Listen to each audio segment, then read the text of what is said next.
Nous n'y avons pas été cette fois-ci, on ira bien un jour, c'est le château d'Espérange au Luxembourg. Ce sont plus des ruines, le château qui appartenait à la famille de Rodemack. Et c'est là que le trésor du temple a stationné pendant un certain temps qu'on ne peut pas définir. Mais il y a une certitude, c'est que ce qu'on appelle le trésor, c'est-à-dire le fonds monétaire du temple, s'est retrouvé à cet endroit.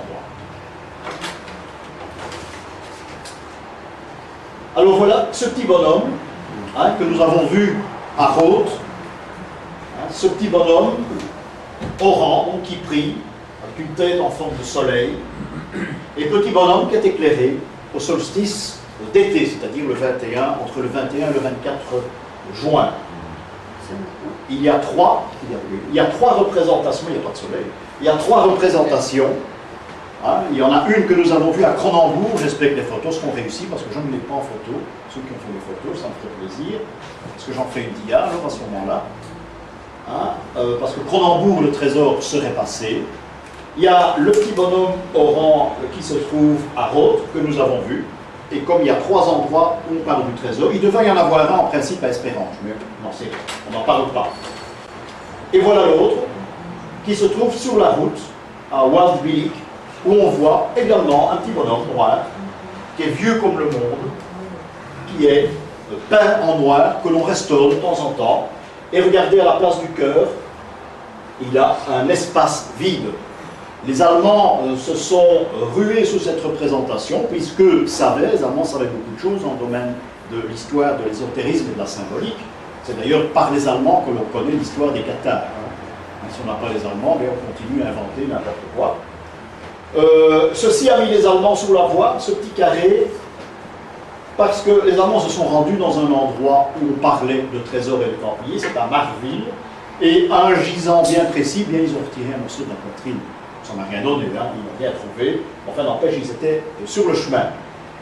Mais ils n'ont jamais rien trouvé. Donc voilà ce troisième petit bonhomme orange, vous n'avez pas vu parce qu'on n'était pas tout à fait dans la région. Mais certains d'entre vous l'ont vu. Alors pour rester dans le domaine templier, et disons que ça peut nous amener comme introduction à ce dont nous allons parler aujourd'hui, c'est-à-dire les attributs des saints et non pas les saints et leurs attributs. Ça nous avons vu il y a bien longtemps. Aujourd'hui nous parlerons d'attributs. Voilà une petite église en Flandre, près de Gand, en Zeugem, où il y avait une commanderie templière.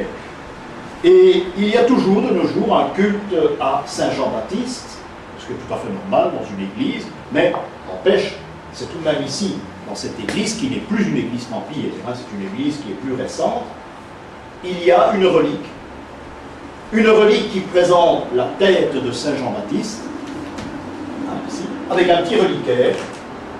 La relique de Saint Jean-Baptiste se trouve là, et une poignée, si bien que le prêtre, à la Saint Jean-Baptiste, eh bien, il prend la tête de Saint Jean-Baptiste avec la poignée, il fait embrasser la relique aux fidèles. C'est une protection contre les maladies d'épilepsie, par exemple, convulsions, puisque Saint Jean-Baptiste a été, on commémore le prix pour éviter cette très méchante maladie qui était tout de même tout à fait monnaie courante à l'époque. Vous remarquez que Saint Jean-Baptiste est un berbe, un barbu, c'est juste le contraire, ça commence mal. Il est barbu, Saint Jean l'Évangéliste sera toujours un berbe. Voilà la différence.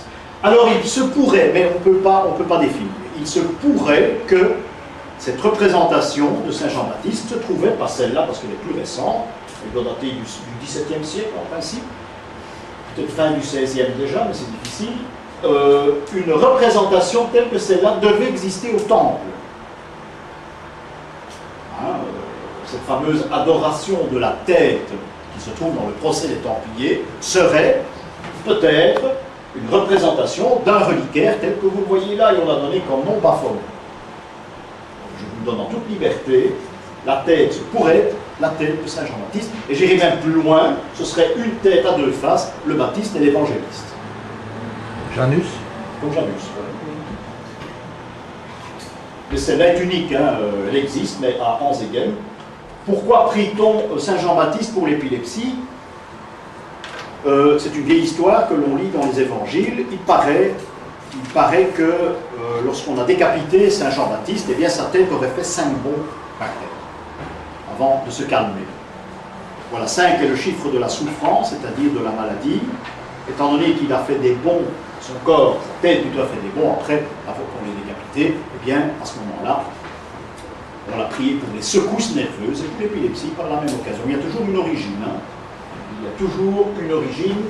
On ne cite pas un saint patron, on ne cite pas un saint protecteur des maladies sans raison. Il y en a toujours eu.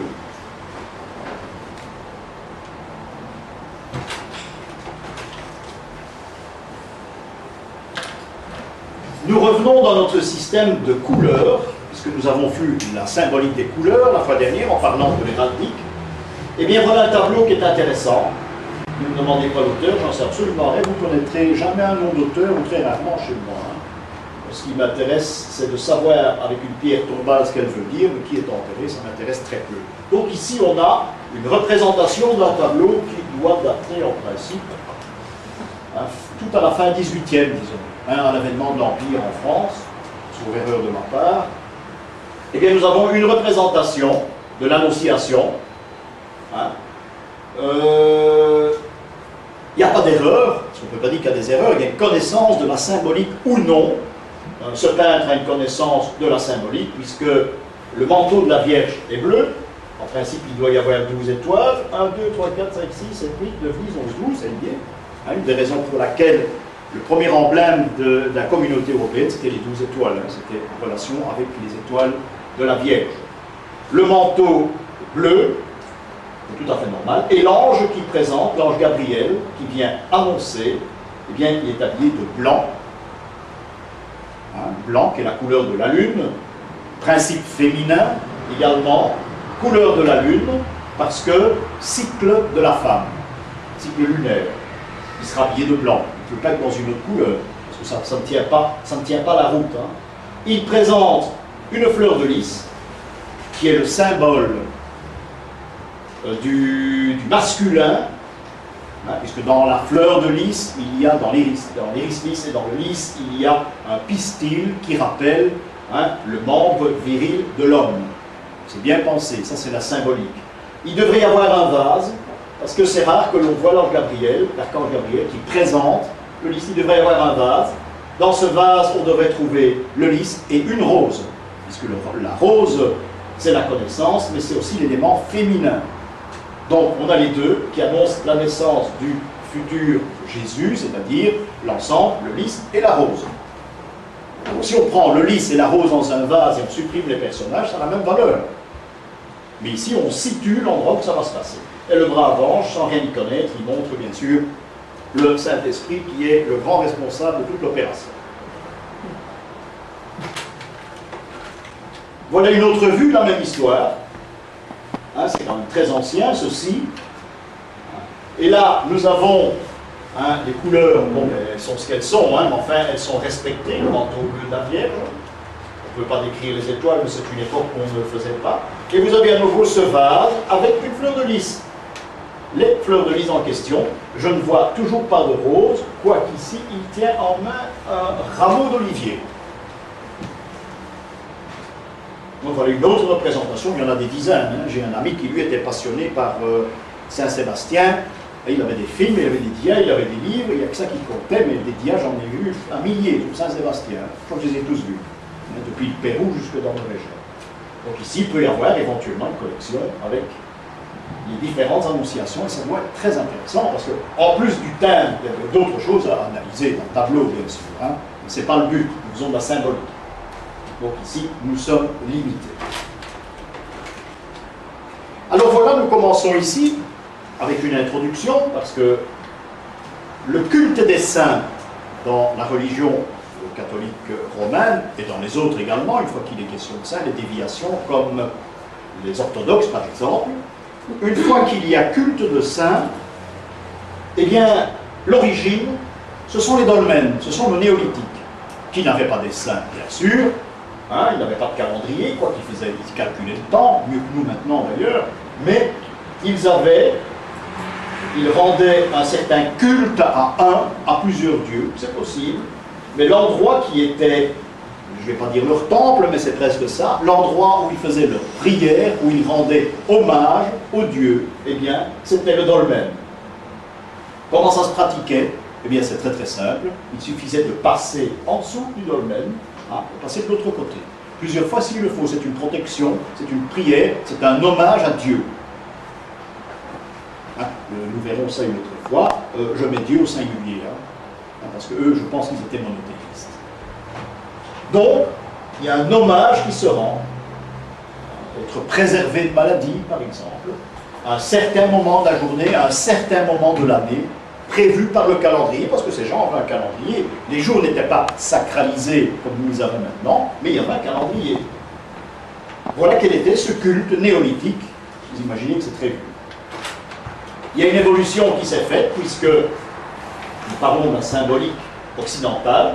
Eh bien, voilà une procession ancienne, c'est la copie d'une procession du Moyen-Âge. J'essaye de la rendre nette, mais ça bouscule. Voilà. C'est une procession du Moyen-Âge où nous avons la représentation de la chasse du saint, les moines qui transportent la chasse, et pour être exaucés, pour obtenir l'intervention du saint, eh bien vous avez là des malheureux, des boiteux, des gens qui sont difformes, qui passent plusieurs fois en dessous de la chasse. C'est l'évolution de ce qui se faisait il y a des milliers d'années à l'époque du néolithique. Il y a eu une nouvelle évolution lorsqu'on a construit les cathédrales, lorsqu'on a construit les collégiales et les églises importantes. Eh bien, nous passons là, c'est un exemple d'une église, c'est à Soigny, où nous passons là en dessous de l'autel. C'est une église de Saint-Vincent, pas le vigneron, le Saint-Vincent de Maubeuge, de Mons, le mari de Saint-Baudru. Et bien voilà, l'autel, les marches qui mènent à l'autel sont ici au-dessus, la chasse de Saint-Vincent est là, et quand vous passez entre ces colonnes, eh bien vous avez la protection de Saint-Vincent. Donc c'est une troisième évolution ici, qui nous est présentée. C'est un pèlerinage pour les gens qui souffrent des rhumatismes. Et je vous assure qu'il y a des colonnes difficiles à passer, surtout les deux dernières. Donc voilà, cette nouvelle évolution. Évolution que l'on peut encore représenter autrement. Voilà l'église Saint-Géry à Bruxelles. Et il faut vraiment savoir et ne pas le deviner. Vous aviez ici, regardez, un petit tunnel qui permettait aux fidèles, s'ils n'entraient pas dans l'église, de passer en dessous de la chasse de Saint-Géry qui se trouvait dans le chœur. Il y avait beaucoup d'exemples comme ça. Ces églises ont été bien souvent démolies. J'en connais trois. Il y avait l'église Saint-Géry, mais qui n'existe plus. Oui, notre ami Roux Jacobs, lui, il dit que c'était pour gagner du temps. Pas faire des tours. Ah oui, parce que le tour était assez grand, et du côté, les charrettes, etc., passaient par là, on gagnait un maximum de temps. C'est amusant, enfin, pourquoi pas. Ça devait certainement être vrai aussi. En voilà une autre. C'est à Givet. Ici vous avez une construction, l'église existe toujours. Et vous passez en dessous du chœur, par ce tunnel. Il y en a encore une à Namur. Malheureusement l'église a été désaffectée, maintenant c'était l'église Notre-Dame. Elle existe toujours, on y fait des expositions, je crois. Et là il y a également la présence de ce tunnel en dessous du chœur de l'église. Donc voilà une évolution en trois parties. Vous avez néolithique, vous avez l'évolution de la chasse promenée dans les processions, et vous avez également ces trois représentations de tunnels par lesquels on pouvait passer pour rendre hommage au saint. On faisait ses prières, on faisait le tour de l'église, on passait par là. Voilà un exemple qui existe toujours. Je me baladais un jour à Sébourg. Sébourg, c'est dans le nord de la France. Et la procession à Saint-Druon avait eu lieu la veille, parce que j'étais là un lundi. Et la chasse était reposée sur deux tréteaux dans le cœur de l'église. Et l'église est toute vide, parce que je prenais des notes, il y a encore un dolmen dans cette église qui est visible. Et une fois qu'on a, le curé a mis un tapis dessus, comme ça, plus personne ne va voir. En fait, ils existent. Et il y a une brave dame très âgée qui est rentrée dans l'église. Elle a pris de l'eau bénite, elle s'est signée, elle est allée dans le chœur, elle est passée 2 fois en dessous des tréteaux et elle est rentrée chez elle. Donc c'est dire qu'il y a encore cet enseignement qui existe si on ne le fait plus. Et les personnes qui étaient un peu plus âgées que les autres, eh bien, connaissaient le système.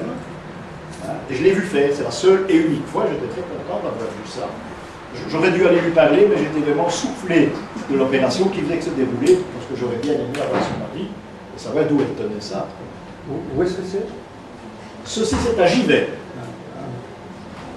C'est une église de franciscains.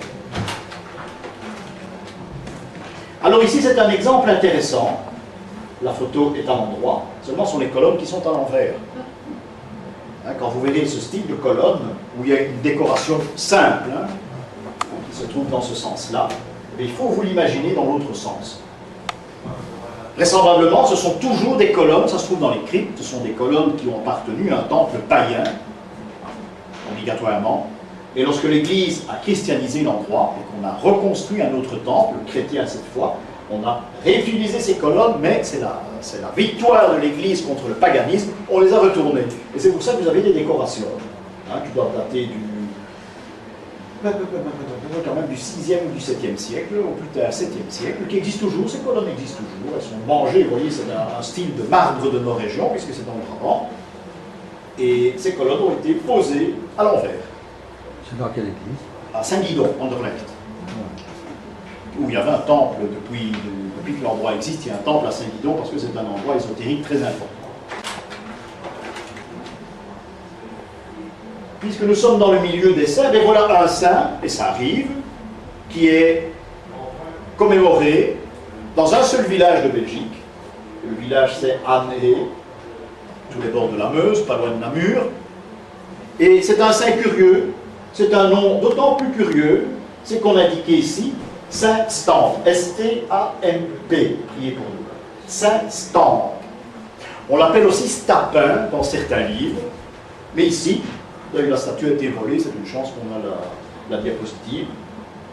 Et on vient déposer des fleurs, on vient déposer des ex-voto également, parce que Saint Stampe en général est prié pour que les petits-enfants puissent marcher très rapidement. Vous savez, c'était des problèmes, les enfants au Moyen-Âge et même après, c'était les faire parler normalement, il y avait un saint pour ça, les faire marcher, ça c'était lamentable, il y a beaucoup de saints pour les faire marcher, et alors ce qui est l'ensemble summum, c'est l'épilepsie, les convulsions. Il y a énormément de saints aussi que l'on priait pour les convulsions. Alors ici, on prie ce saint pour faire marcher les enfants. Remarquez une chose qui est intéressante, c'est qu'il est assis, c'est rare. Il n'est pas debout celui-là. Il est assis, mais il souhaite que les autres assis se relèvent et puissent marcher correctement. D'ailleurs, si vous êtes wallon, même flamand, je crois que le mot stamp, c'est vous planquer une tarte au derrière, empilez-vous là. Voilà, c'est de là que ça vient. Hein. Mais c'est un saint local, je ne l'ai jamais rencontré ailleurs, curieusement. Même en Wallonie, même en Flandre, jamais vu. À Année, eh bien, il est là. Malheureusement, il n'est plus là parce qu'on a volé la statue, qui est une très belle statue du 18e. Et le prêtre, eh bien, la dernière fois que je suis passé par là, il a affiché la photo, une belle photo du saint derrière, puisque la statue est là. Et c'est bien dommage parce que c'est la seule qui existait. Du moins jusqu'à présent, j'en ai pas vu deux.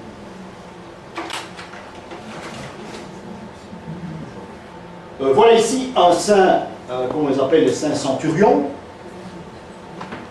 C'est Saint Jean-Gou, qui est patron d'une petite ville près d'Arlon, Villers-devant-Orval. C'est le grand patron là. J'ai jamais compris, il y en a partout. Au-dessus du lavoir, au-dessus de l'église, c'est une église Saint-Jean-Gou, hein, et c'est le patron des cocus finalement. Mais j'ai déjà osé le demander, mais j'ai jamais compris. Seulement... Il a été tué par l'amant de sa femme. Exactement, oui.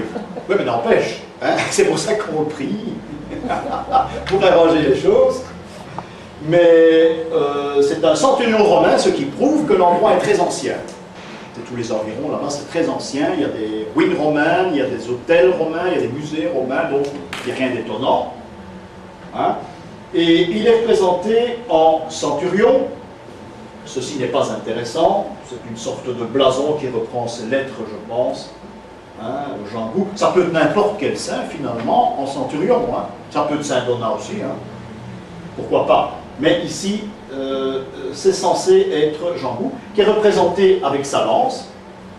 Lance qui, nous verrons, lorsqu'on fera de la philosophie symbolique, lance qui pourrait être la suite de l'opération. Chaque homme doit se situer dans le monde, et quand l'homme prend un endroit, un repère, l'homme est invivable sans repère, il ne peut pas vivre. Il prend un repère, à l'origine c'était la pierre deviendra l'arbre, l'arbre deviendra la lance, ou bien la crosse de l'évêque. C'est l'évolution qu'il y aura à partir d'une pierre. Évolution qui a été faite par la symbolique, parce qu'il est impossible de représenter une pierre dans des murs de pierre, c'est un peu ridicule, ça se contredit. C'est pour ça qu'on en a fait l'arbre, et tout le reste qui va en découler. Alors, il y a un rappel historique, bien sûr, ici, qui est beaucoup plus terre à terre, c'est que la lance fait partie de l'outil de ce centurion, parce que lorsque les Romains se réunissaient dans leur camp, ils devaient obligatoirement placer les lances au centre du camp. Le problème, c'est que la foudre tombait parfois sur le camp, il ne fallait pas que ça arrive, ça servait de paratonnerre. Donc toutes les lances étaient dans la cour du camp, étaient plantées.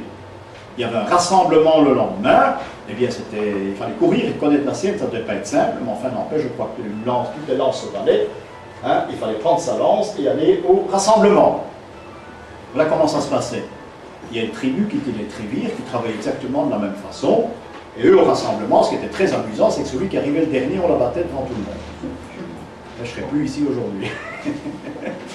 Voilà comment ça se passait. Le dernier, on l'abattait. C'était le dernier qui est arrivé au rassemblement, donc il y avait chaque fois un nombre en moins. Il dit que ça donnait aux autres points. Donc voilà pour cette représentation d'un saint qui ferait partie probablement de la légion thébaine, qui est une légende. Vous savez qu'il y a 365 jours dans le calendrier, et il fallait obligatoirement sacraliser les jours, parce que chaque jour est sacré, nous vivons.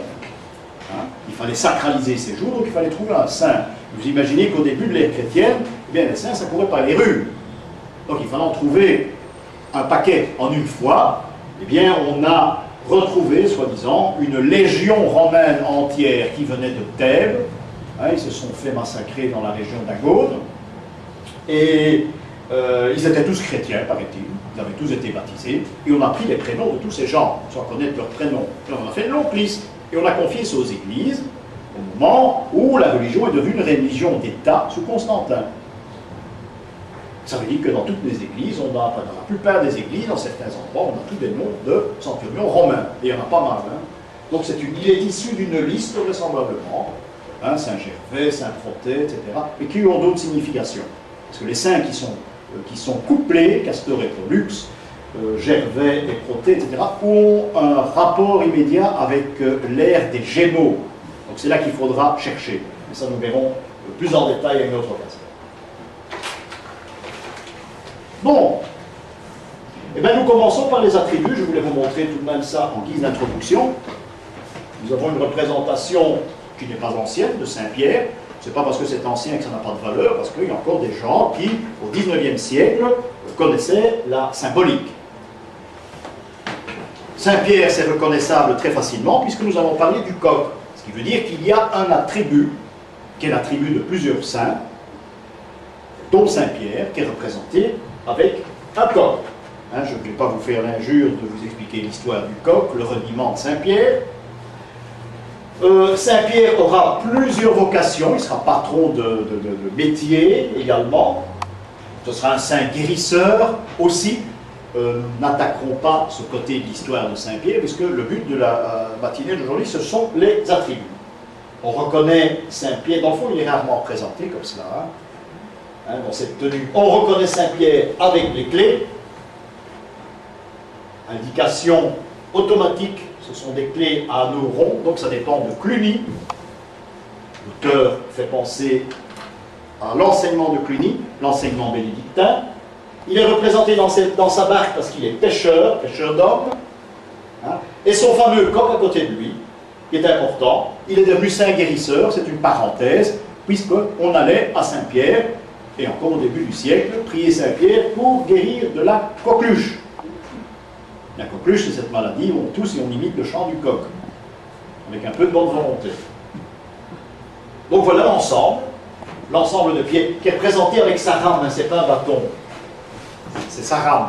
Donc on a le pêcheur, à qui le Christ a donné les clés, qui devraient être de deux tons différents, c'est une clé or et argent.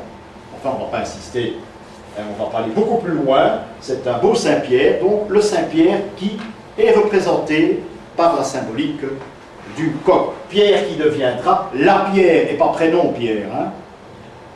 On en fera le prénom Pierre, mais Pierre représente la pierre. Nous verrons ça quand nous ferons l'étude des sites néolithiques. Une pierre, c'est une pierre qui deviendra un arbre symbolique plus tard, mais à l'origine, c'est la pierre. Alors, tous les endroits où il y avait des pierres néolithiques, eh bien, à un certain moment, le pape, il y a bien longtemps, il a voulu tout détruire. Alors, bon, il y a une congrégation religieuse qui s'est soulevée, c'était les bénédictins, ils ont dit, c'est pas possible, c'est notre passé, c'est notre civilisation, on ne peut pas. Le pape a dit, c'est très bien, vous christianisez vos pierres. Alors là, on a profité, oui, c'est vraiment celui qu'il faut, on l'a mis un petit peu partout. Où il y avait une pierre, on l'a consacrée à Saint-Pierre. On a créé une chapelle, chapelle Saint-Pierre, église Saint-Pierre, hôpital Saint-Pierre, maternité Saint-Pierre, vous connaissez dans toute l'histoire d'un endroit chez nous à Bruxelles. Mais tout commence avec une pierre. Voilà, un lieu de rendez-vous, un repère. Tout commence là. Donc c'est la pierre, c'est pas le prénom Pierre, hein. C'est Céphas.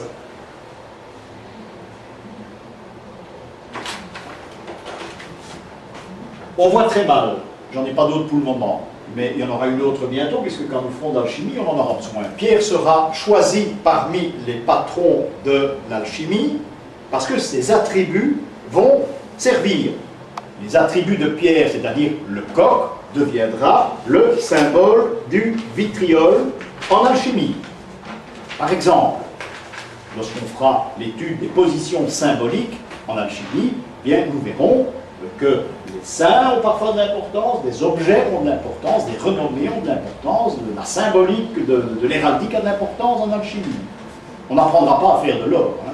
Ça j'y connais absolument rien. Hein. C'est certainement pas l'alchimie qui vous fera fabriquer de l'or. Hein. Mais enfin, vous verrez la symbolique de l'alchimie. Et le meilleur exemple, c'est la Grande Place de Bruxelles. Et c'est pour ça que nous l'étudierons maison par maison. Comme l'ont fait jadis les écrivains de la Renaissance, hein, les philosophes de la Renaissance, et nous verrons. Donc, ce qui est important, c'est ce coq. Ce coq qui deviendra donc un symbole alchimique. Le symbole qui représente le premier apôtre. Ici, on a une représentation de Pierre qui est intéressante parce que on a les mêmes clés, mais avec les bouts carrés. Et les bouts ronds, les anneaux ronds plutôt, représentent le ciel, ça vous le savez maintenant, nous l'avons fait assez en symbolique. Les bouts carrés représentent la terre. Ici, on a une représentation d'un Pierre qui tient le symbole de l'abbaye de Cîteaux des Cisterciens. Vous voyez que c'est différent, la pensée est différente. Ce qu'il y a d'extraordinaire ici, hein, et je m'explique toujours pas ça, et je l'ai déjà présenté souvent, malheureusement mon maître est décédé depuis pas mal de temps, c'est qu'on a ici la représentation des 12 tribus d'Israël. Et Pierre n'a jamais été grand prêtre, et il est présenté également avec le chapeau de grand prêtre. Les 12 tribus d'Israël, qui sont 12 diamants, 12 pierres précieuses différentes, et voilà. C'est une sorte de talisman, de protection, mais que portaient les grands prêtres. Pourquoi a-t-on collé cela à Pierre? Mais j'en sais absolument rien. Je cherche, je ne trouve pas. Chaque apôtre a une correspondance avec un prophète. Les 4 évangélistes correspondent aux 4 grands prophètes. Jérémie, Isaïe et les 2 autres. Donc là, il y a une correspondance. Tout correspond, hein, parce que tout n'est que symbole. Hein. Ancien Testament, Évangile, tout n'est que symbole de A à Z. C'est un livre de conduite intéressant, hein, mais tout n'est que symbole. Vous ouvrez la Bible, vous commencez qu'Adam et Ève, c'est là que tout commence. Il faut tout décrypter. Ah, c'est un travail. Hein. Je n'ai jamais connu quelqu'un qui a fait ce boulot, mais ça peut se faire. Hein. Il faut le temps. Je crois que c'est un peu trop tard. Sur la Bible, il y a des combats, il y a tout. Et les évangiles, c'est également une symbolique. Mais je retiens cela, ça peut être intéressant. Mais c'est très rare, hein, je n'ai jamais vu ça. En France, que j'ai fait, je ne sais plus très bien où, à côté vous avez Saint-Jean-Baptiste. La facture est très différente. Celui-ci est nouveau, hein. Celui-ci est ancien. Vous voyez que c'est tout différent. Hein. La pose est différente, avec l'agneau de Dieu qui deviendra le seul, à peu près le seul symbole d'empire. Il n'y en a pas d'autre. Il y a très peu.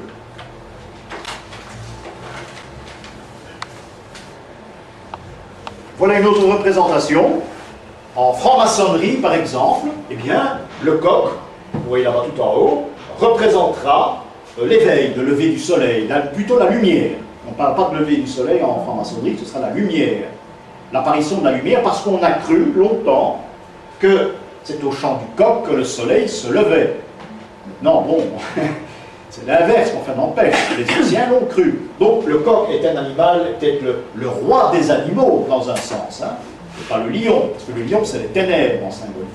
Donc ici, on a cet ensemble hein, où tous les éléments de la passion se retrouvent. On a le coq, bien sûr, qui, lui, au chant du coq, le Christ va ressusciter, puisque c'est la lumière qui apparaît. Hein. On a le Saint-Esprit, on a la couronne d'épines, on a tous les larrons, on a les lances, on a l'éponge vinaigre, on a le marteau, on a tout. On a le soleil, on a la lune, on a tout. C'est l'ensemble, on a même le Golgotha ici, ça c'est le cachet de fabrique. On a le crâne avec les deux fémurs ou deux tibias si vous voulez. Chaque fois qu'on fait l'étude, on les fémurs, mais enfin c'est amusant. Hein, voilà, ça se trouve aussi dans... C'est en Champagne que j'ai trouvé ça. C'est très intéressant. Bon, alors puisque nous en sommes aux attributs, on a une autre, et là je pêche un petit peu parce qu'il s'agit de Sainte Odile, mais je n'ai pas trouvé de représentation en diapositive chez moi de Sainte Odile avec son attribut, c'est-à-dire l'attribut avec le coq. C'est un autre attribut de Sainte Odile, c'est l'ours. Hein, et elle tient une église en Alsace, je ne sais plus très bien laquelle, elle tient une église en Alsace parce qu'elle est fondatrice d'une communauté religieuse. Donc elle tient l'église, l'abbatiale de sa communauté. Sainte Odile est aveugle, hein, et par un miracle, eh bien, elle va recouvrer la vue. Allusion au coq, au chant du coq, le soleil se lève, la lumière pénètre, donc elle voit la lumière. Et là, la connaissance de la lumière. Voilà l'histoire de ce miracle. Elle est représentée avec un coq, je vous l'ai dit, on ne l'a pas ici. Le coq annonce donc la guérison. Depuis lors, depuis le haut Moyen-Âge, eh bien, elle est vénérée par les aveugles, par exemple. Il y a des pèlerins aveugles qui viennent là, en Alsace. Elle est présentée souvent en Alsace, hein. Je dirais même très souvent. L'ours a une importance, nous le verrons tout à l'heure, parce que je ne vais pas vous faire un dessin, l'ours est en rapport avec la grande ours. Donc c'est un endroit, là où il est question de constellation, et constellation de la grande ours. Voilà ici une représentation, mais il n'y a toujours pas de coq, hein, de Sainte Odile, mais elle tient ses yeux, elle est guérie, sur un livre. Il prouve une nouvelle fois qu'elle détient, grâce à sa vue, la connaissance, et ça peut être en même temps le livre de la règle de l'abbaye qu'elle vient de fonder. C'est une représentation moyenâgeuse ici. Hein. Nous restons au coq, décidément, on n'a pas de chance. Hein. Mais le coq, j'en ai pas à vous donner ici, parce qu'il y a une déformation. On a déposé un animal ici. Vous voyez que la symbolique se perd déjà à la fin du XVIIIe siècle. Hein. On a déposé un animal qui est un style de corbeau, qui n'a aucun sens, qui devrait être un coq sur le livre. Il s'agit de Saint-Vit, Saint-Vitus. Saint-Vitus, il y a un village d'ailleurs, Saint-Vit chez nous, hein, où il y a une représentation qui est mieux que celle-là, parce que celle-là vient d'Allemagne. J'ai découvert ça dans un couvent en Allemagne où il y avait un culte important, même à Saint-Vit, Saint-Vitus. En latin, le vitus en question, eh bien, c'est l'organe masculin, le membre viril. Et c'est son nom, c'est Saint Vitus. Pourquoi? Bien vous imaginez, hein, je ne dois pas vous faire un dessin maintenant, hein, c'est le saint que les hommes vénéraient quand ils avaient des problèmes de ce côté-là. Donc c'est Saint Vitus, qui est Saint Guy aussi. Saint Guy, Saint Vitus. Mais pas le Saint-Guy breton, hein, le patron des avocats. Vous avez comme patron Saint-Guy, je crois. Saint-Yves. Ah, mais il y a un Saint-Guy des avocats en Bretagne. Oui, c'est Saint-Yves en fond, mais il y a un Saint-Guy en Bretagne. On dit surtout de ne pas confondre les deux parce qu'ils sont totalement différents. Il faudrait rechercher ça. Ça peut être intéressant. Il y a Saint-Yves à Tréguier. Oui, absolument. Là, c'est Saint-Yves. Absolument. Mais il y a un Saint-Guy avocat qui est patron aussi. Et en Bretagne. Il faudrait retrouver ça. J'en ai vu une seule représentation, et je crois que c'est encore en Allemagne, d'un Saint Vitus, le crâne rasé. fond, ça vient, je parle du coq, c'est une vieille expression, donc existe toujours, le coq du village. Hein. Je ne vais pas vous faire de dessin non plus. Hein. Tout ça en rapport avec le membre viril du sein, qui est également un légionnaire romain. Il n'a pas tout à fait l'allure ici, mais c'est un légionnaire également. Le crâne rasé parce qu'il est dit que ceux qui ont le crâne rasé généralement, eh bien, ils sont pourvus d'une force, d'une puissance sexuelle à part les autres. Hein, je ne vais pas m'étendre là-dessus. Suite aux prières qu'on a fait à Saint-Vitus. J'en ai vu qu'un seul, malheureusement, j'en ai pas vu d'autres. Et je ne l'ai pas en photo. Et il faudrait faire le tour du monde. Hein. Donc, voilà 3 représentations du coq. Mais représentations du coq qui veulent dire totalement autre chose. On est passé du saint guérisseur de la coqueluche au reniement de pierre. On est passé dans l'alchimie, dans la franc-maçonnerie. Hein. Mais ça a à chaque fois une signification. Et le coq du village pour terminer. Donc vous direz que ce coq a 36 significations différentes. Ça guérit même les aveugles dans ces Saint-Odile. Mais ça reste toujours le même attribut. Ce qui veut dire qu'il ne faut pas automatiquement se lancer comme certains guides le font bien malheureusement. Avec un attribut, ils font tout le tour. Et là c'est le danger. Donc il faut tenir compte que l'attribut est différent d'un saint à l'autre. Prenons l'épée. L'épée qui sera le symbole de 2 saints et une sainte, Saint Paul d'abord, Sainte Barbe aussi, et Saint Michel. Mais encore une fois, il faut étudier les différentes raisons. Saint Paul, eh bien, il est citoyen romain, donc il a été décapité, Saint Paul. Vous l'avez là, très ancien, avec la représentation de son épée. De l'autre côté, ce sera Saint Pierre avec ses clés. Ici, nous avons Saint Paul, hein, qui tient un livre ouvert, ce sont ses épîtres.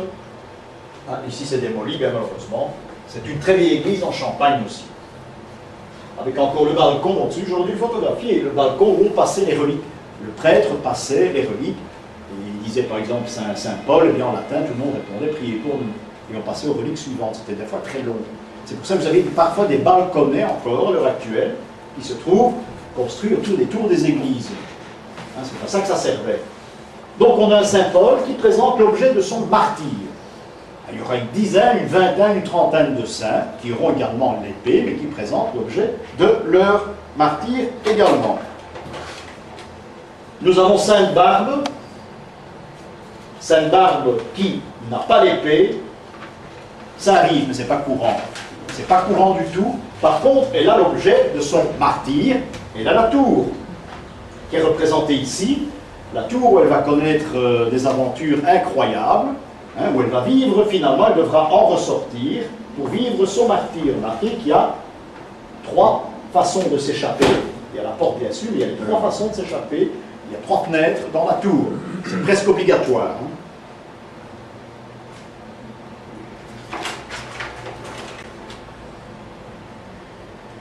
Alors voilà Saint-Michel, que nous verrons mieux tout à l'heure. Saint-Michel avec une lance, ce qui n'est pas courant. Hein, et qui a la balance qui va peser les âmes au jugement dernier qui terrasse une méchante bête, un démon, un dragon, tout ce qu'on veut. C'est plutôt un démon. Donc, cette épée, il faut le dire, est un passage. C'est le passage de la vie à trépas. C'est le passage de l'état humain à l'état de saint, puisque c'est le cas de Paul. Je crois qu'il y a encore beaucoup qui discutent que Paul n'était pas saint. Hein, quand les protestants parlent de Saint Paul, c'est Paul, et si on vous parlait de Saint Paul, vous renvoyez la conversation en parlant de Saint Paul, on vous regarde très drôlement d'ailleurs, parce que eux, les saints, ils n'en ont pas, ça ne les intéresse absolument pas. Les protestants, la gnose ne connaît pas non plus, la condamne, au contraire. Hein. Les protestants condamnent la gnose. Si vous voulez un sujet de discorde dans un dîner, les protestants, vous parlez de la gnose, ça c'est fait. Hein. Non, je parle par expérience. Donc, l'épée est ici un symbole de vie. Passer de la vie sur la terre à la vie dans le ciel.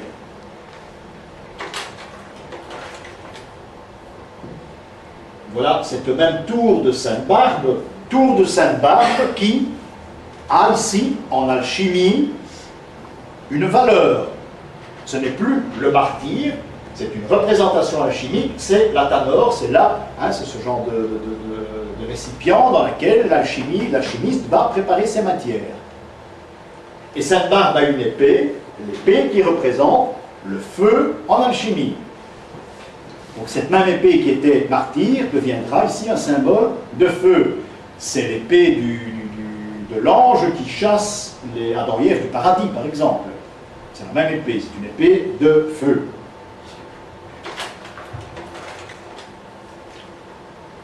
Voilà Saint-Michel au milieu avec son épée.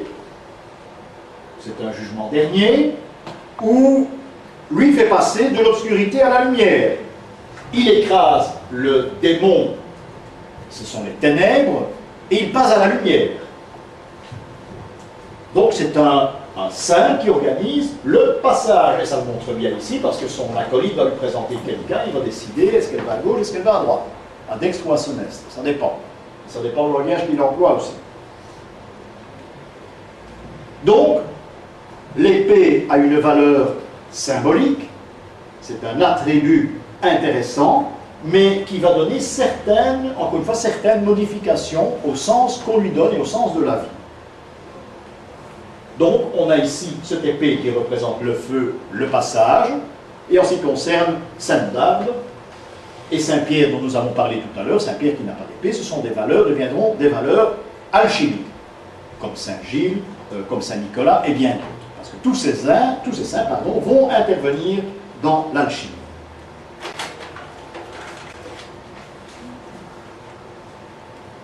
Ici, on le voit mal. Voilà. La ruche, c'est important. C'est un symbole qui a même encore été utilisé au début du XXe siècle, à la fin du XIXe siècle. Voilà ici une représentation de Saint Ambroise, un des 4 piliers de l'Église.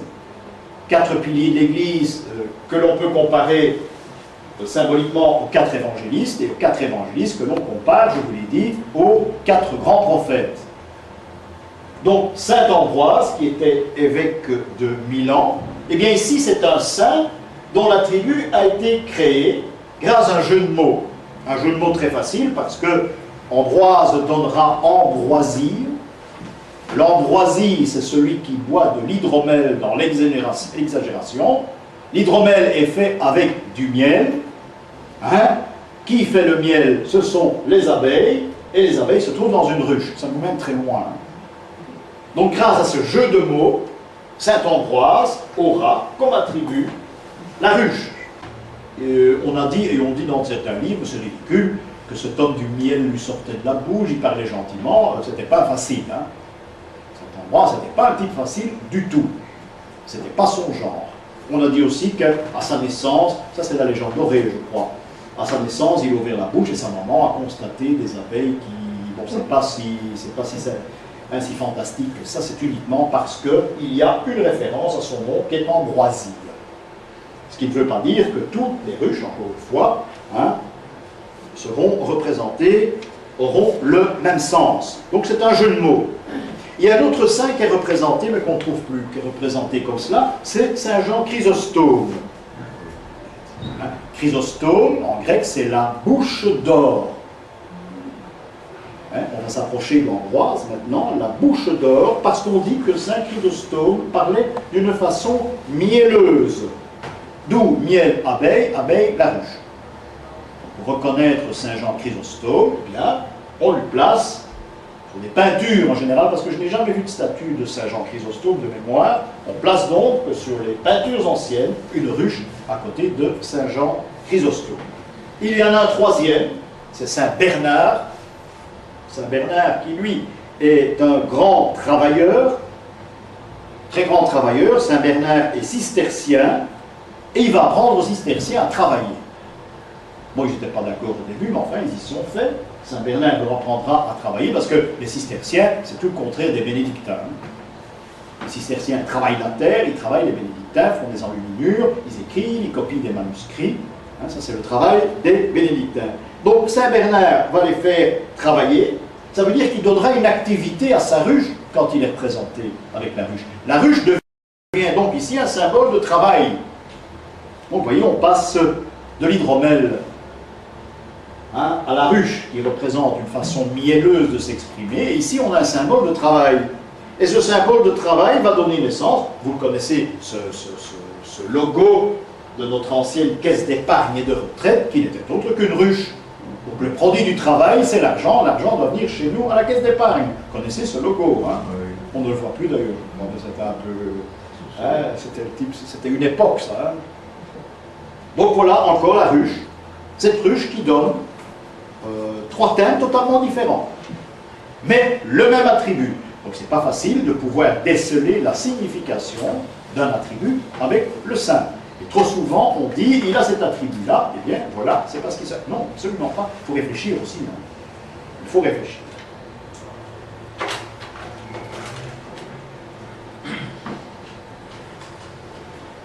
La coquille, c'est aussi important, la coquille qui est le roi des symboles. C'est le premier, c'est probablement le plus ancien. On a passé tout de même assez de temps sur la description de la coquille. Quand on parle de coquille, on voit Saint-Jacques, on voit pèlerinage à Compostelle. C'est très bien, mais il n'y a pas que ça. Encore une fois, la coquille peut représenter le labyrinthe, par exemple, puisque la coquille, en quelque sorte, c'est la représentation d'un labyrinthe. Alors, on va la retrouver plutôt chez Saint-Jacques, que vous avez devant vous, qui est un vieux dessin du Moyen-Âge. La coquille présentée ici, qui n'est pas une coquille Saint-Jacques, mais c'est un détail, c'est très stylisé, hein. C'est une coquille Saint-Jacques en réalité, mais elle n'est pas comme cela, la coquille Saint-Jacques, je ne sais même pas si elle est là, non. Ça fait penser aux coquilles du Mont-Saint-Michel. Bon, c'est un détail en passant, on verra les coquilles plus tard. Hein. Les pèlerins qui ont également leur coquille et qui en principe, j'ai difficile à cerner ces deux eaux, pour moi on m'a voulu montrer 2 clés en principe, mais bon, on va laisser passer ça. C'est très naïf comme représentation, mais ça montre un Saint-Jacques, naïf également, en pèlerin, avec sa coquille. Pourquoi Saint-Jacques se retrouve avec la représentation du coquille? Vous savez que l'histoire veut que son sarcophage ait quitté la Palestine et se retrouver là-bas en Galice, à Saint-Jacques-de-Compostelle. Et on m'a dit que lorsqu'on a découvert son sarcophage, hein, dans un petit patelin qui se trouve à 20 km de Saint-Jean-de-Compostelle, où personne ne va, c'est ridicule. Parce qu'avoir fait des milliers de kilomètres et ne pas aller à Padrone, c'est un crime. Ça, c'est parce qu'on ne sait plus. J'étais à Padrone avec mon groupe, mais nous étions les seuls. Hein. Et en dessous de l'hôtel de l'église de Padrone, il y a une sorte de bique d'amarrage où on a accroché le fameux sarcophage de Saint-Jacques quand il est arrivé là-bas près de Compostelle. Si vous allez à Saint-Jacques-de-Compostelle, il faut continuer les 20 km et aller chercher sa coquille, parce que Compostelle n'est pas sur le bord de la mer. Il faut aller un peu plus loin. Et qu'est-ce que font les pèlerins? Ils achètent une coquille dans un magasin, ils rentrent comme nous, on achète Mannequin Peas ici, quoi. Donc ça n'a aucune valeur symbolique.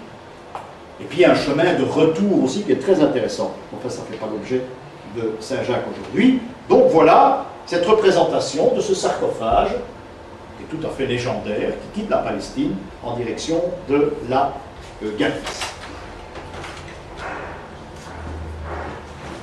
Voilà encore un Saint-Jacques, qui est un Saint-Jacques du 19e siècle. Hein, il faut encore chercher sa coquille, parce qu'il est là. La coquille se trouve sur son manteau, mais c'est beaucoup plus discret. Hein.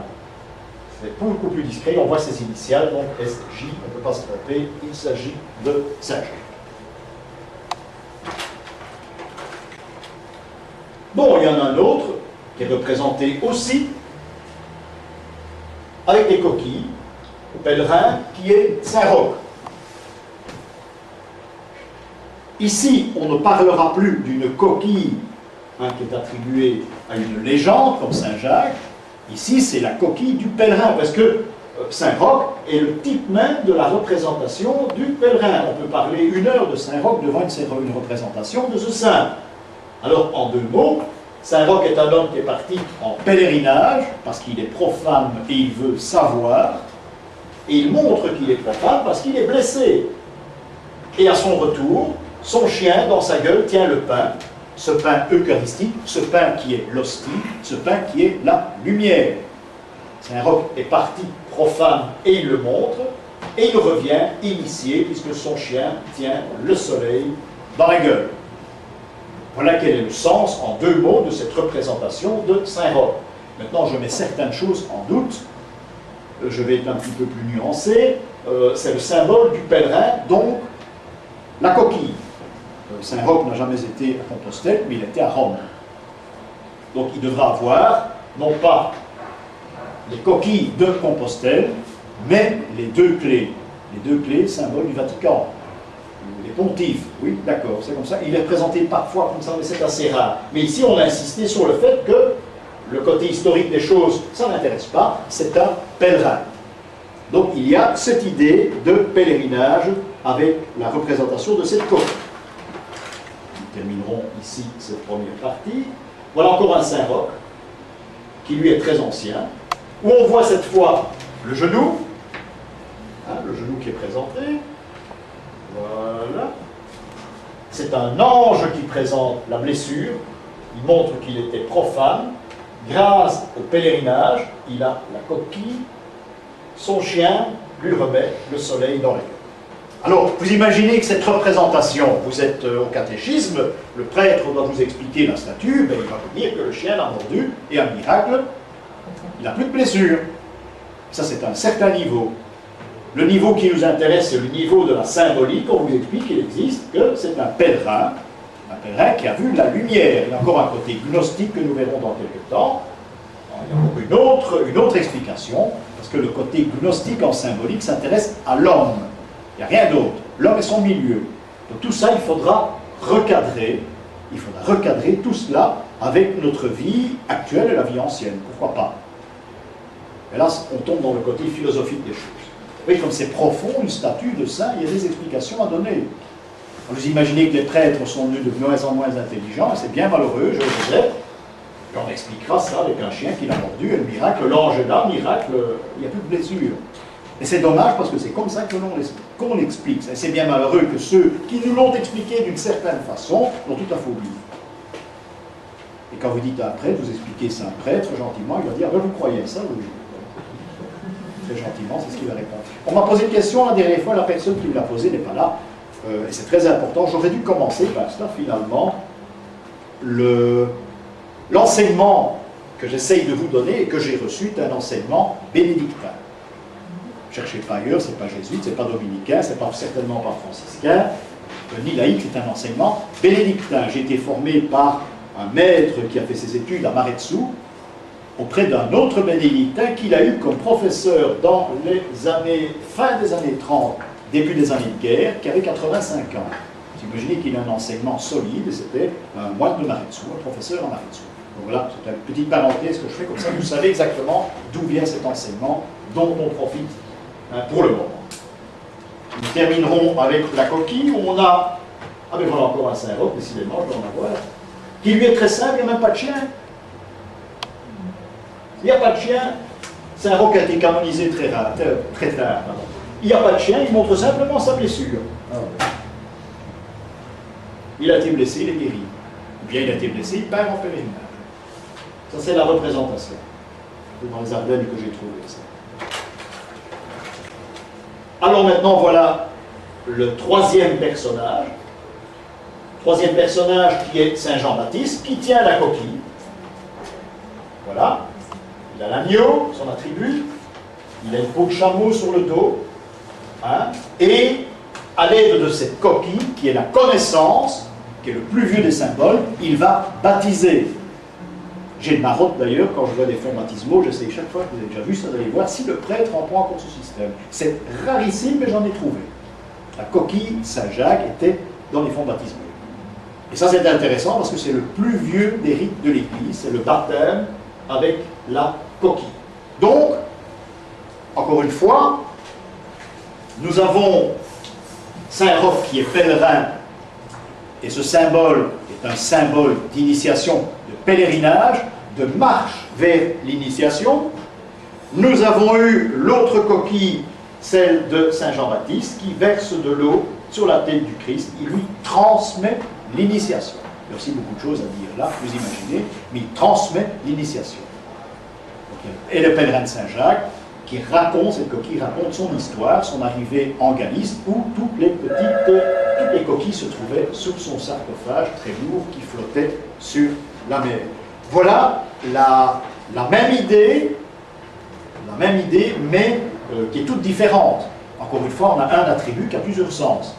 Alors ici, évidemment, on peut faire l'enchaînement entre le baptême comme nous l'entendons actuel, c'est-à-dire le baptême où on verse de l'eau sur la tête du nouveau-né ou du nouveau baptisé, c'est le baptême de l'ère du verseau, puisqu'on prévoit l'arrivée d'un Messie. À l'ère du verseau, il doit arriver. Il arrivera avec un attaché-caisse en voiture, probablement. Hein. On n'est plus à l'époque. Mais il y aura une idée qui va être transmise, qui sera une idée qui va nous sauver. Donc ça, c'est l'idée principale de l'arrivée du Messie. C'est la bouée de sauvetage et le renouveau dans nos croyances et surtout dans notre doctrine qui est en train de s'user tout de même un petit peu. Donc c'est le baptême, c'est au fait l'avenir de l'Église du Christ, cette représentation. C'est le baptême de Saint Jean-Baptiste. Donc vous voyez que toutes ces origines peuvent converger avec un attribut, le placer dans la main d'un saint bien distinct et automatiquement il change de valeur. C'est ça la valeur des attributs. Robe avec les poils de chameau, même si vous n'avez pas une coquille, si vous n'avez pas un agneau, eh bien vous devez reconnaître obligatoirement Saint Jean-Baptiste avec cette représentation de l'index levé vers le ciel. C'est le signe de ralliement des Johannites, obligatoirement, jadis il devait être présenté de cette façon-là. C'est un signe de ralliement, on sait qu'on a affaire à un endroit, par exemple, où il y a toujours des Johannites, par exemple. Et c'est une statue qui n'est pas tellement ancienne, elle doit avoir un très gros siècle. Eh bien, ils ont conservé, je crois que c'est à Villers-le-Temple, si j'ai bonne mémoire, ils ont conservé, vraiment c'est un endroit templier, ils ont conservé cette représentation. Saint Jean-Baptiste doit être représenté le doigt vers le ciel, l'index vers le ciel. C'est un signe de ralliement, c'est un code secret, et c'est de cette façon-là que les gnostiques se retrouvaient. Un mot de passe, si on veut. Bon, un autre élément très important dans la symbolique, c'est la rose. La rose qui est la connaissance. Et la rose, nous allons la rencontrer chez Sainte Élisabeth, par exemple, Sainte Élisabeth de Thuringe, chez Sainte Rose ou Rosalie, et chez Sainte Thérèse de Lisieux. Ici, évidemment, on aurait pu mettre n'importe quoi comme attribut. Hein, une sainte qui tient une rose de cette façon-là, ça ne peut être que Sainte Rosalie, hein, comme on trouve parfois en Flandre, mais elle n'a pas une très grande importance, sinon que, encore un jeu de mots, hein, son nom a été donné à le fait qu'elle tient la fleur, la rose, ben c'est Rose ou Rosalie, c'est de l'agrégation.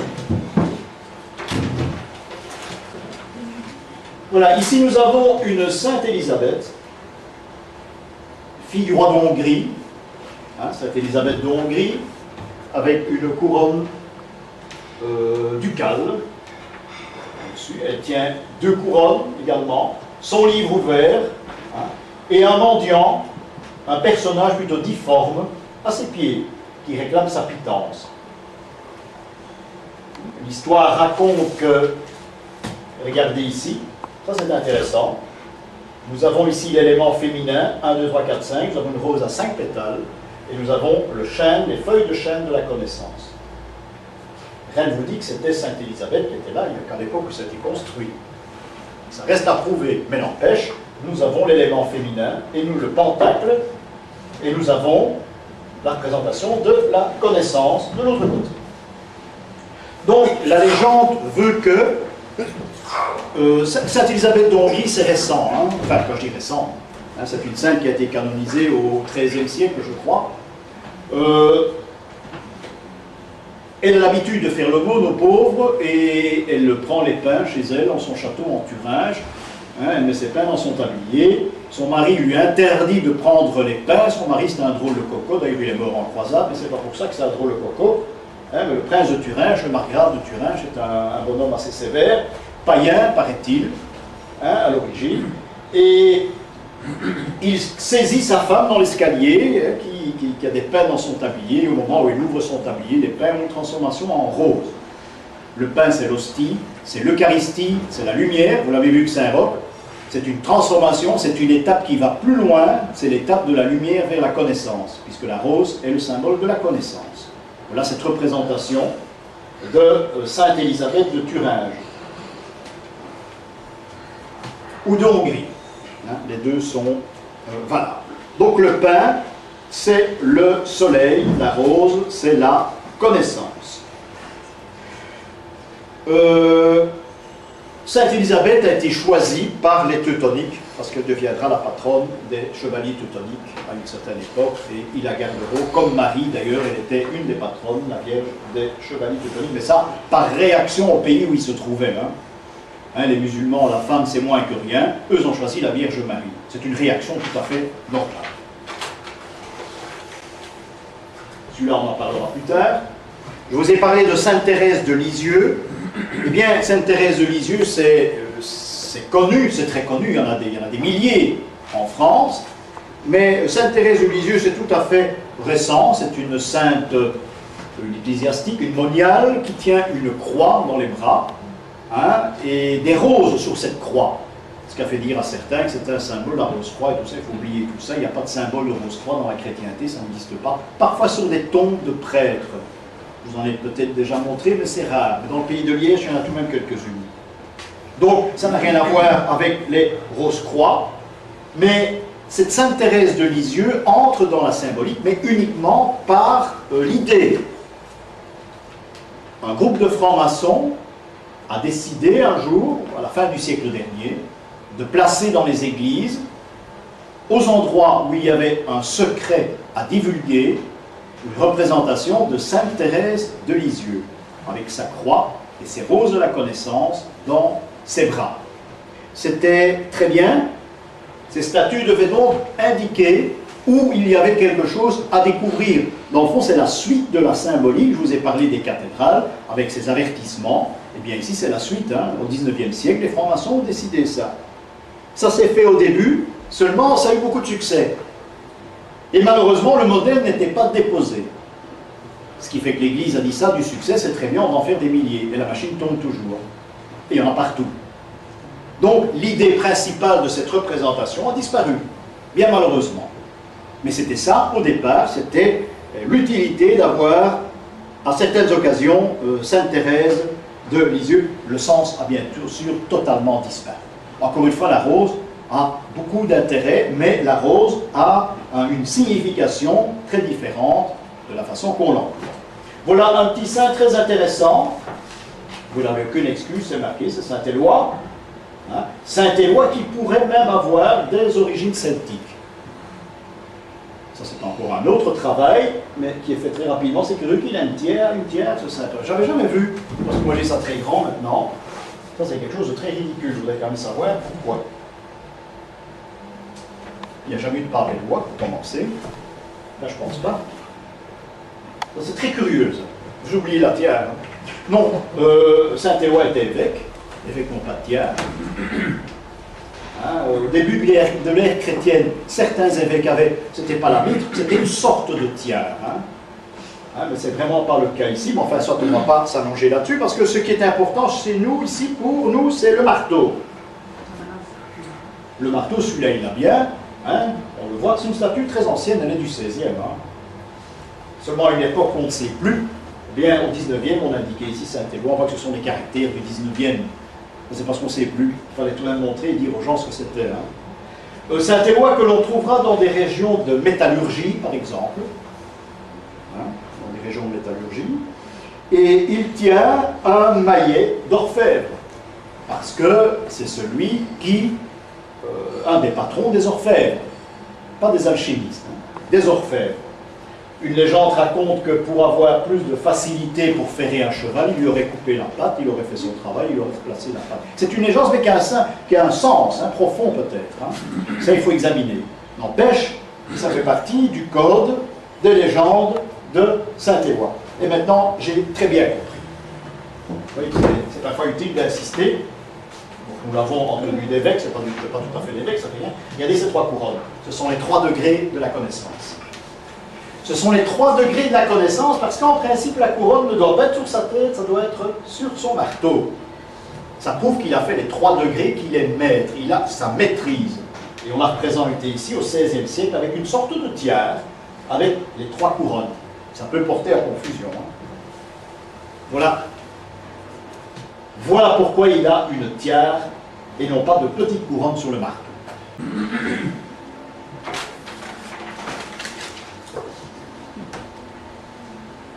très beau sculpteur, un Parisien probablement. Saint-Renaud de Montauban, qui est un des 4 Fisémons, qui sont que 2, je vous ai dit ça, mais enfin il y en avait 4 dans la famille. Hein. On ne les a jamais représentés tous les 4 l'un à côté de l'autre que très tardivement. Mais on représentera Saint-Renaud et on représentera Maugis. Hein. Pourquoi Saint-Renaud? Parce qu'il est martyr. Saint-Renaud est représenté, c'est pas lui, il est représenté avec son maillet généralement et son ciseau de sculpteur.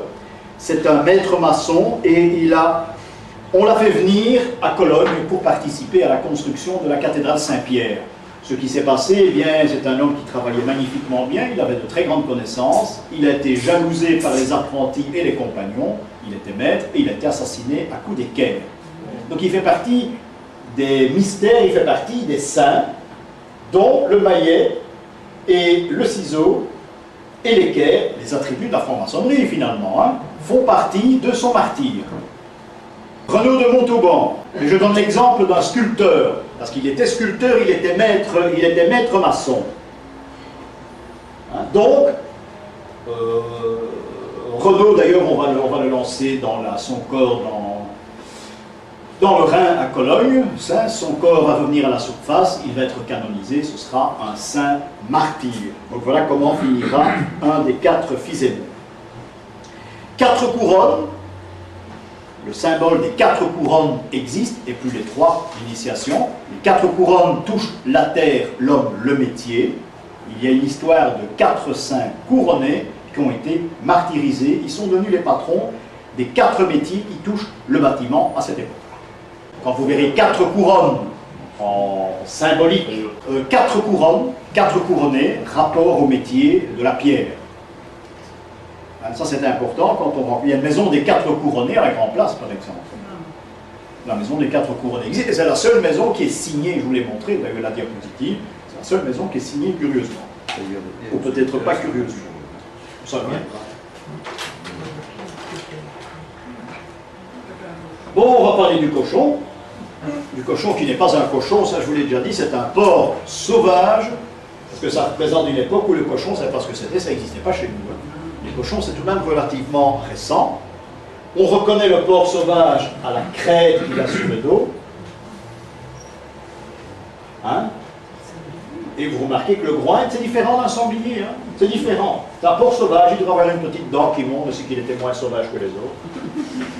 C'est comme ça qu'on présente, mais c'est un porc sauvage. Ce sera la tribu de 3 saints, mais je vous les cite parce que les autres on les connaît peu. C'est Saint-Antoine, on le connaît, c'est Saint-Castor, et Saint-Cyr, C-Y-R. Ils sont nettement moins connus. Saint-Cyr, lui, il va porter à ses pieds un porc, mais qui est chevauché par un enfant.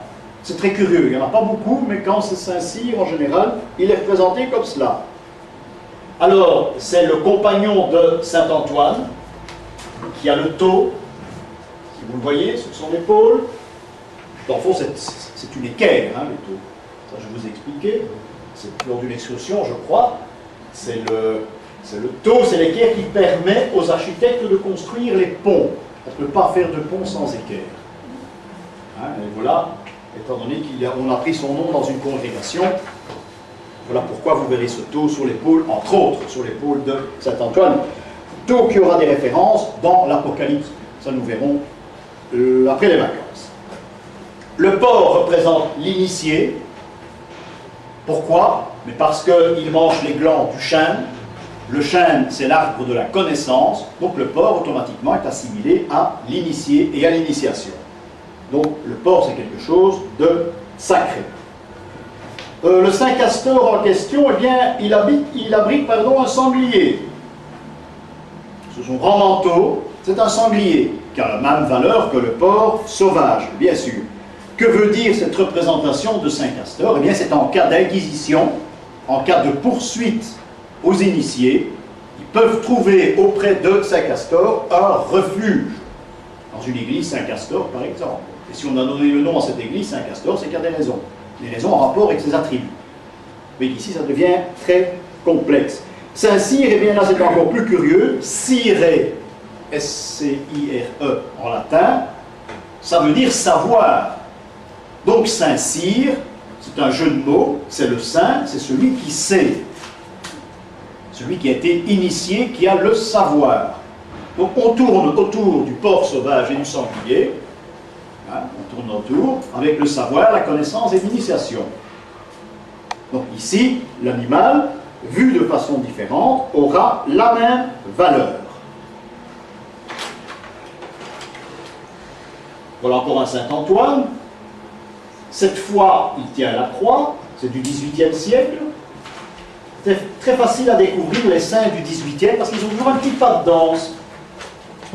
C'est bien fait. Vous avez un porc ici, le porc sauvage qui n'est plus tellement sauvage. C'est même très près du cochon. C'est très près du cochon, avec le taureau, lui, très visible. Et le comble, c'est qu'il tient les deux. Il tient le taureau des initiés et il tient la croix de la foi. Donc c'est la foi et la connaissance. C'est curieux. C'est vraiment cherché. Là. On a la comparaison entre les deux. Symbole de la foi, les ténèbres, et symbole ici de la connaissance, la lumière. Nous en venons aux yeux. Les yeux, qui est un grand problème dans la géographie des saints. On a ici une représentation de Sainte Lucie de Syracuse. Sainte Lucie de Syracuse, encore un problème d'yeux, elle était aveugle, elle a reçu la lumière, et son supplice, c'est le glaive à travers le cou. Elle est fêtée surtout dans les pays nordiques. Saint Alban aussi, que je n'ai pas, qui est un saint que l'on trouvera généralement en Angleterre. Saint Alban, qui est Albion, Albanos c'est blanc. Donc encore une fois, c'est un saint qui représente la lumière, la route vers la connaissance. Sainte Lucie prétendra présenter parfois les yeux sur un plateau pour bien montrer l'objet du miracle. Elle a été guérie de la cécité, donc elle a connu la lumière. Lucie, c'est encore un jeu de mots. En latin, lux, c'est la lumière, d'où le prénom Lucie. C'est encore un jeu de mots. Saint Alban, c'est Alba, c'est l'aube en latin aussi. Donc voilà trois saints que l'on prie en rapport avec les yeux, en rapport avec la cécité, en rapport avec la lumière, et c'est le troisième que je saisis. J'opte pour le troisième, parce qu'il y a une relation de cause à effet avec la connaissance et ces trois saints. Naturellement, la connaissance, c'est bien quand on sait ce que c'est, mais il faut passer par un autre stade pour expliquer la vie du saint. On vous ferait faire les étapes différentes pour arriver à la vérité, c'est-à-dire la dernière. Ce n'est plus un sanglier, c'est un nounours. Il est moins beau que celui qu'on a vu tout à l'heure, mais n'empêche. Et l'ours se trouve au pied d'un évêque qui est Saint-Guilain. Saint-Guilain, c'est encore un saint que l'on prie pour les problèmes d'épilepsie. Mais là, c'est vraiment le saint par excellence. D'ailleurs, s'il y a des aiguillés, que ce soit madame ou monsieur, ils ont soit Guilain comme second ou troisième prénom, c'est le cas, je crois, chez toi. Ben voilà, c'est une protection. Donc tous les Guilains, un jour, leurs parents ont décidé que Guilain, c'est une protection pour l'épilepsie et les convulsions. Saint-Guilain est représenté avec l'ours, l'ours qui est toujours lié au chariot. Voilà pourquoi les Celtes disaient le grand chariot pour la grande ours. Parce que le chariot transporte des pierres, est censé transporter des pierres, donc il est lié automatiquement et au grand chariot astral et aux pierres néolithiques. Donc il faut voir là les différents sens qu'on lui donne. L'ours en général peut également indiquer un endroit où l'on va bâtir. C'est le cas de Saint-Guilain par exemple, où l'ours va se réfugier, eh bien il a décidé de créer un monastère. Il y a plusieurs façons de créer un site, soit l'évêque plante sa crosse dans la terre et jaillit de l'eau, c'est aussi la découverte et la création d'un site. Ici, on a une légende de l'ours qui s'est caché, qui lui a montré un endroit, et cet endroit, il a consacré une abbaye, qui est l'abbaye de Saint-Guilain. Mais partout où se baladait Saint-Guilain, l'ours, c'est toujours féminin, les animaux, l'aigle aussi, c'est rarement masculin. L'ours l'accompagnait. Il y a d'ailleurs une légende à Bruxelles aussi. Les origines de Bruxelles sont un peu basées sur cette histoire de Saint-Guilain et de l'ours. Où il y a l'ours, il y a toujours un ancien laboratoire néolithique. Je vous ai déjà expliqué que les anciens ont projeté des constellations sur la Terre. Ces constellations ont été placées avec des pierres. Toutes ces pierres ont été christianisées, ça veut dire qu'on a une église, on a une chapelle, on a un cimetière, à la place de ces lieux néolithiques. Donc à chaque fois qu'il y a l'ours, vous êtes certain que c'est un ancien lieu néolithique, il n'y a pas d'exception.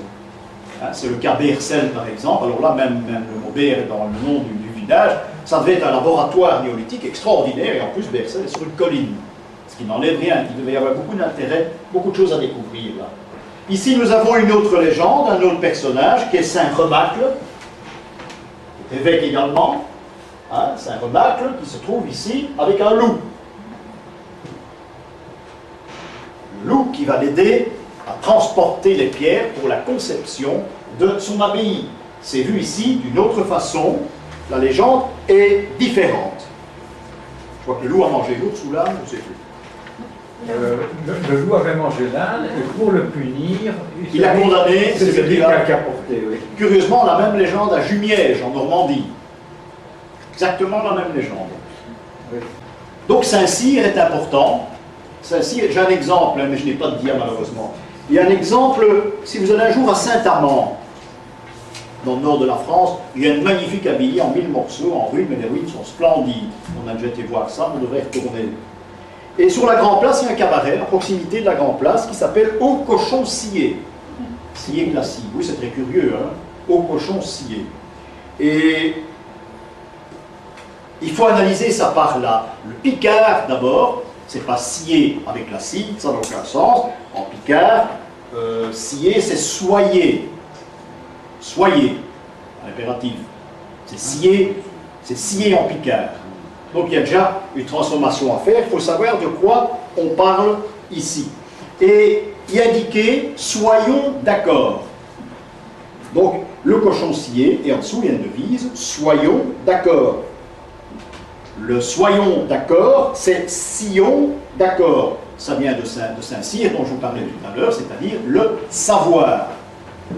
Donc dans des enseignes, il y a deux personnages qui sont en train de scier un porc sauvage en deux.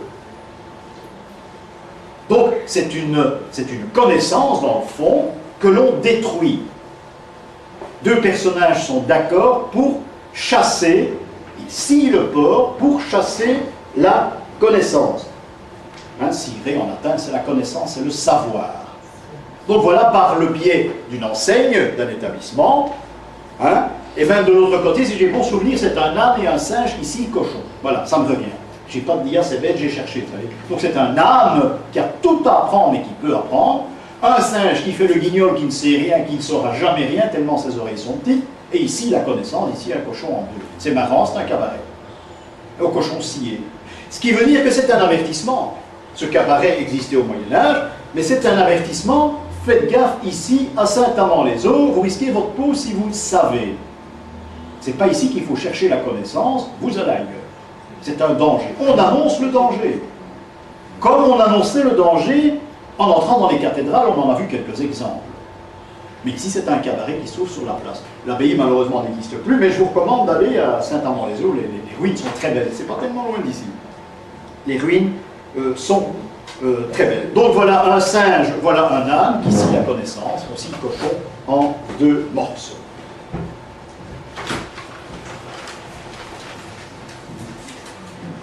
Revoilà maintenant le Saint-Guilain dans toute sa splendeur.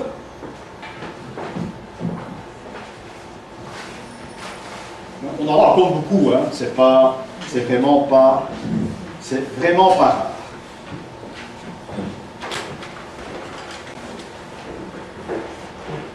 Je l'ai déjà montré, je crois. C'est un chapiteau intéressant. Hein, il y a des feuilles d'armoise. Les feuilles d'armoise, c'est la connaissance aussi. Saint Jean, dans sa coupe, a préparé un breuvage avec des feuilles d'armoise, qui est un poison pour celui qui n'a pas la connaissance. Et ici, on a l'âne. Dans le fond, on a l'âne qui devient homme par la connaissance. C'est très intéressant. Ceci était vraiment du haut Moyen-Âge. Hein. C'est de l'époque templière, ça, certainement. l'âne a souvent été apparenté au prêtre. Il y a des tas de représentations de prêtres disant la messe avec une tête d'âne, par exemple. Tel pour les Templiers, Saint-Bernard, c'était l'âne. Hein, lorsqu'on présente l'âne, c'est Saint-Bernard. Ils avaient un code fait avec des animaux. Donc là, c'est pas compliqué. C'est une sorte de dérision. Et c'est comme ça que les gnostiques interprétaient parfois l'action de certains prêtres. C'est l'histoire de l'âne d'or d'Apulée, finalement. Cet homme qui veut s'initier, qui reçoit d'une sorcière un onguent, il se revêt le corps de cet onguent, il est transformé en âne. La sorcière lui dit, tu auras 12 épreuves à faire pour redevenir un homme. Et le livre d'Apulée, eh bien, ce sont ces 12 épreuves, et finalement, la dernière épreuve, c'est brouter des roses, et en broutant ces roses, il devient homme. Curieux, l'âne est le seul animal qui peut brouter des roses, entre autres. Et il redevient homme. Toute cette histoire, ces travaux se trouvent sur la grande place, il suffit d'ouvrir les yeux et de regarder les enseignes des maisons. Et ça, nous verrons au mois d'octobre. Donc, l'âne est un animal qu'il ne faut pas rejeter, je l'ai déjà dit, qui est très important. Je vais vous montrer une rareté aussi pour ceux qui ne connaissent pas. Il existe des crucifix. Hein, vous voyez ici, avec, à la place de la tête du Christ, vous avez une tête d'âne avec ses longues oreilles. Ça n'a rien de païen, non, ça n'a absolument rien de païen, c'est une interprétation gnostique du Christ. Il faut passer par la connaissance pour devenir homme. Donc il s'adresse, entre autres, à l'homme profane. Donc c'est l'homme en plein travaux de mutation, parce que c'est ça la mort du Christ, hein, la crucifixion, c'est la mutation vers un autre univers, c'est ça que ça représente. Hein. Ce sont les 12 travaux d'Apulée, c'est l'homme qui recherche sa transmutation vers un autre domaine. Et c'est le but de la mort du Christ, bien sûr. J'en ai vu comme ça 5-6 au Luxembourg, notamment, et j'en ai vu une en France, je ne sais plus très bien où. Mais celle-là est très belle. Hein. Et on ne les a jamais détruites, heureusement, mais il y en avait une centaine dans ce cimetière. Pourquoi là, j'en sais rien, ça fait partie des grands mystères de la gnose. Pourquoi cet endroit hein?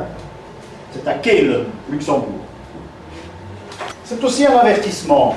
Regardez ici, une représentation du renard. Du renard qui prêche aux poules. Il y a bien un coq, mais là sont les poules.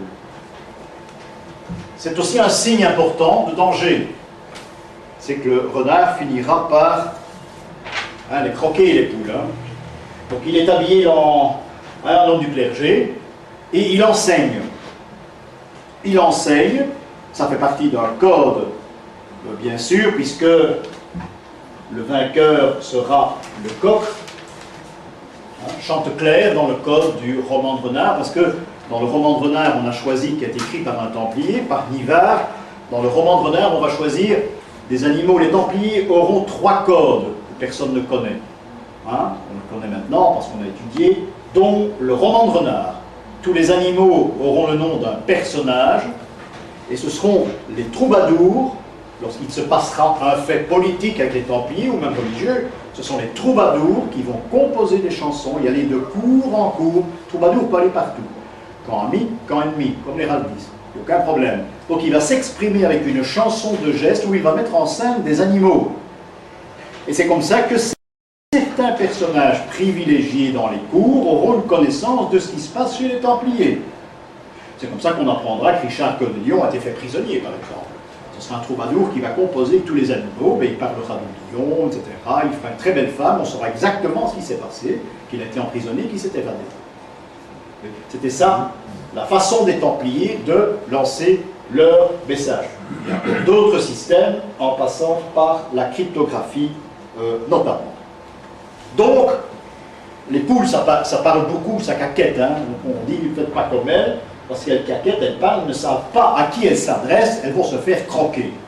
Et c'est ce qui va se passer dans l'histoire, hein, dans le roman de renard, entre autres. Le renard a un double sens, il faut toujours être aux aguets. Quand il y a la présentation d'un renard, c'est un avertissement. Il faut toujours être sur ses réserves. Parce que la scène suit. Hein, mais le coq sera vainqueur du renard, d'ailleurs, quand on lit Hein, quand on lit l'histoire de Renard, c'est très intéressant d'ailleurs. On retrouve tous les personnages de l'époque. Ah, ici, on voit vraiment bien ce que ça veut dire. On a le renard, cette fois-ci, il croque la poule. Hein. Ou le coq, mais ça m'étonnerait. Il y a quand même une belle queue, là, ça m'étonnerait, mais enfin, soit. Hein, ça se trouve sur des stalles, généralement, et ce sont différents avertissements.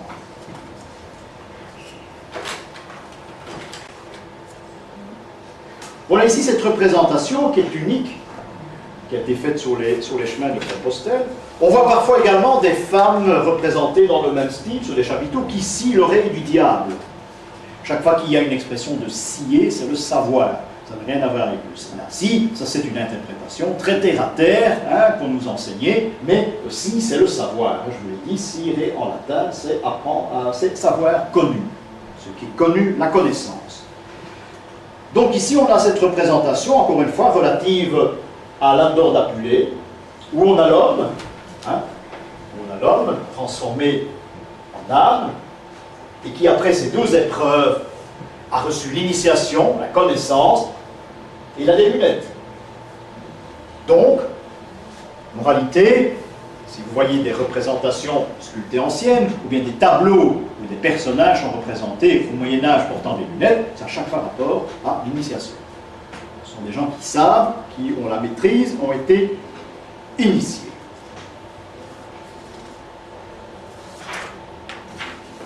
Je terminerai par le chêne, qui est un arbre très important, puisque arbre de la connaissance.